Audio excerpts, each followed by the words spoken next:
إن الحمد لله نحمده ونستعينه ونستغفره ونعوذ بالله من شرور أنفسنا ومن سيئات أعمالنا من يهده الله فلا مضل له ومن يضلل فلا هادي له وأشهد أن لا إله إلا الله وحده لا شريك له وأشهد أن محمدا عبده ورسوله يا أيها الذين آمنوا اتقوا الله حق تقاته ولا تموتن إلا وأنتم مسلمون يا أيها الناس اتقوا ربكم الذي خلقكم من نفس واحدة وخلق منها زوجها وبث منهما رجالا كثيرا ونساء واتقوا الله الذي تساءلون به والأرحام إن الله كان عليكم رقيبا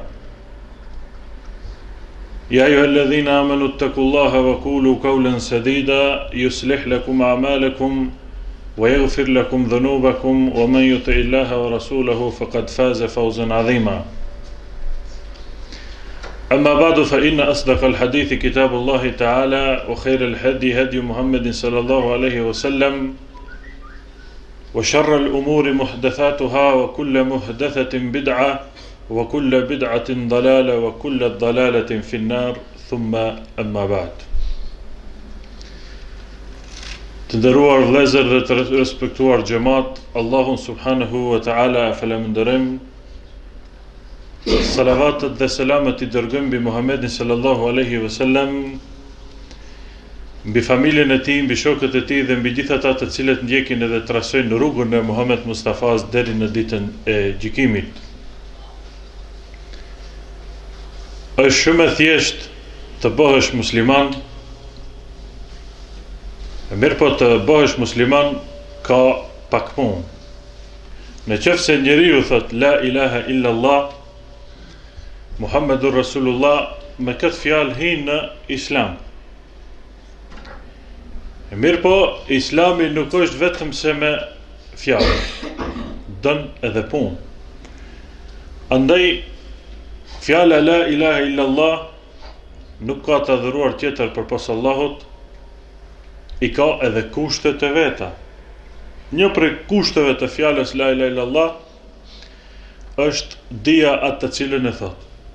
Jo veç me thënë la ilaha illa Allah dhe mos më ia dit kuptimin.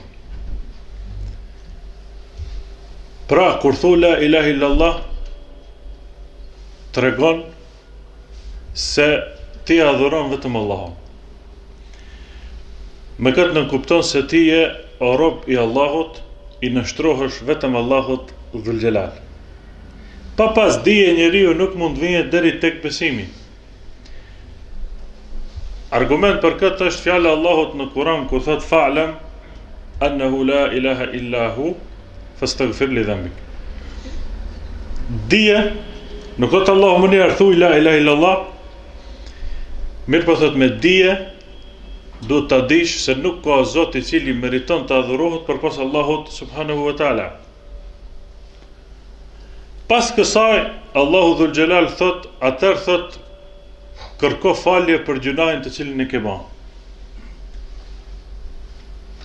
Në qoftë se nuk e njeh Allahun, atër nuk mund t'i drejtohesh Allahut Dhul Gjelal. Për këtë arsye, kush dëshiron ta kuptojë Islamin, patjetër e ka të ketë dije në lidhje me Islamin. Sepse sot të gjithë jemi dëshmitar se në për media flitet keq vetëm se për Islamin. Fjalët më të rënda fliten ndaj Islamit. Në qoftë se ti nuk e din mirë Islamin, atëherë dikush mund të të manipuloje edhe të të thosë se Islami është kështu feja ose ashtu feja e terrorizmit apo diçka. Mirë po, kur e din kuptimin e fjalës la ilaha illa Allah, kur e din Kur'anin, sunetin e pejgamberit alayhis salam, atëherë sun manipulon dikush me ti. Një ashtu diçka që duhet ndalem më tepër te kjo, edhe pse fjala la ilaha illa Allah ka disa kushte. Një prej kushteve më kryesore është njeriu të jetë I sinqert me këtë fjalë. Deri në fund të jetë I përpikt me Allahun subhanahu wa ta'ala. Sepse pejgamberi sallallahu alaihi wasallam ka thënë kush thot la ilaha illa Allah me sinqeritet hyn në xhenet. Në qoftë se njeriu është I sinqert ndaj kësaj fjalës, deri në vdekje do të rije kësaj fjalës. Pejgamberi sallallahu alaihi wasallam në lidhje me këtë aspekt e ka treguar një hadith në të cilin kush nuk e ka dëgjuar këtë hadith mund të çuditet shumë. Këtu e tregon se me cilët persona do të ndizet zjarmi i xhenemit. Nëse dikush nuk e ka dëgjuar këtë hadith, do të mendoje se do të fillohet të ndizet zjarmi i xhenemit me zjarputistat apo me mushrikët e kështu me radhë. Mirë po shiqoni se me ka fillon. Shkaku kryesor, problemi kryesor është tek sinqeriteti në Allahun Dhul Xhelal. Transmeton Ebu Hurajra radiallahu anhu edhe thot se pejgamberi sallallahu alaihi wasallam ka thënë kështu: zjarmi i xhenemit do të kallet, do të ndizet me 3 persona. I pari prej tyre kush është? Është dietari, lexuesi i Kuranit, i diti është një person që ka dhënë pasuri fi sabilillah, edhe i treti një njeri që ka luftu dhe ka vdek si shahid në rrugën e Allahut subhanahu wa taala.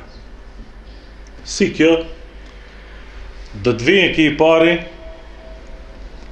i cili ka pas dije edhe njerëzit e ka njohur si të ditur. Do të vijë edhe i lexuesi i Kuranit përpara Allahut subhanahu wa taala. Ne në dunja nuk e dim se çka ka njeriu në zemër. Në ditën e gjykimit do të çohet zemra edhe do të shifet se çka ka pas aty mrena. Andaj nuk kemi drejt kërkujt t'i bëjmë me gisht se çka ka në zemrën e tij, sepse kjo është sekreti i Allahut subhanahu wa taala. Dhe Allahu Dhul Xhelal do t'i thosë këtij dietarit se çka ke bën ti në dunja për mua. Dietarit do të thosë kam mësu dijen dhe i kam mësu të tjerët. Mirë po Allahu Dhul Xhelal së në rejnë. Allahu thot ke dhebt, rejnë. Melekt automatikisht tojnë për rejnë, gënjen. Dhe Allahu i thot walakin në ke faalte li u kalu alim, ke vepru kështu të thuj njerëzit se je alim dietar, edhe me të vërtet është tanë. E ke lexu Kuranin, thuj njerëzit se e ka zonin e bukur, nuk e ke bë për hir të Allahut Dhul Xhelal. Do të mirët ki person edhe do të hidhet në zjarmin e xhenemit. Pse? Sepse veprat e tij nuk i ka bën me sinqeritet për Allahun subhanahu wa taala. Andaj këtu ka një dallim që njerëzit nuk e bëjnë ndonjëherë. Çdo herë në histori ka pas dietar të cilët i kanë ndet dijes së vet, ulema rabbaniin, atë çka e thotë edhe ka vepruar. Edhe dietar tjerë të cilët kanë pas dije mirë, por nuk kanë punuar sipas dijes së tyre. Personi i ditë, Allahu Dhul Xhelal në ditën e gjykimit do ta gjykon një njeri i cili tek njerëzit është njohur si xhimet apo bujar ose dërdhan shumë. Edhe Allahu Dhul Xhelal do t'i thosë këtij çka ke bën ti në dunja për mua. Sepse njeri kur vdes me vete nuk merr diçka, i merr veç veprat e veta, dhe veç për çato ke të gjykohesh nesër në ditën e gjykimit. Allahu Dhul Xhelal i thot këtij çka ke bën thot ti për mua, thot ja Rabbil Alamin, thot ku kum dëgjuar që duhet të ndihmoj Islamin, kam dhënë thot para. Allahu subhanahu wa taala i thot gënjen, rren, mirë po këtë thot e ke bën çka thuj njerëzit se je xhimet, ep shumë. Për këtë arsye njeriu duhet të ketë kujdes me jetën e vet se ndonjëherë ep shumë, mund të investojë shumë në ndërtimin e xhamive, në punë të Islamit, ndërtimin e medreseve kështu me radhë, mirë por nuk i ka për hir të Allahut, mund t'i bën plumb të gjitha veprat e tij. Allahu i thot për rren, atëherë automatikisht edhe melekët i thujnë rren. Mirë po e ke bën këtë vepër që ka thënë njerëzit se je xhimet edhe me të vërtetë është thonë çashtu, mirët edhe ky person edhe hedhet në zjarmin e xhenemit, Allahu na ruaj. Çfarë vjen edhe i treti? Allahu Dhul Jalal I thot këtij I cili ka vdek në luftë, çka ke bën thot ti për mua? Thot o Zot, ku kam dëgju çka luftohet për hir të Allahut, kam luftu thot derisa kum ra shahid. Në sit ton dikush mund të jetë shahid, mirë te Allahu Dhul Jalal, vetëm Allahu e din. Allahu I thot edhe këtij çka e ka dhënë gjakin, po rren thot. Këtë ke bën thot çka thuj njerëzit se je trim. Edhe më të vërtetë është thonë çka ti je trim. Edhe ky person merret edhe hudhet në zjarmin e xhenemit. Këta janë pra 3 persona me të cilët do të ndizet zjarmi I xhenemit. Andaj vëllezër të nderuar, kur ta bëjmë një vepër, çdo herë ta mendojmë mirë dhe të bëhet sinqerisht për Allahun subhanahu wa taala.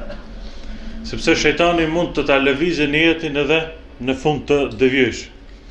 Andaj sinqeriteti më I madh që I duhet njeriu është me fjalën la ilaha illallah. Në qoftë se krejt njerëzit tradhtojnë apo nuk janë të sinqert me ti, bëhu I sinqert me Allahun, sepse Allahu është çdo herë I sinqert me ti. Lutim Allahun Dhul Jalal çka veprat tona të cilat I bëjmë të jenë për hir të Allahut subhanahu wa taala. Lutim Allahun Dhul Jalal me lutjet të cilat I ka lut pejgamberi sallallahu alaihi wasallam dhe kërkojmë mbrojtje nga Allahu me ata lutje me të cilat ka kërkuar mbrojtje I dërguarin sallallahu alaihi wasallam. Aqulu ma tasma'un wastaghfirullaha alazim li wa lakum wa lisa'iril mu'minina min kulli dhanb fastaghfiruhu innahu huwal ghafurur rahim.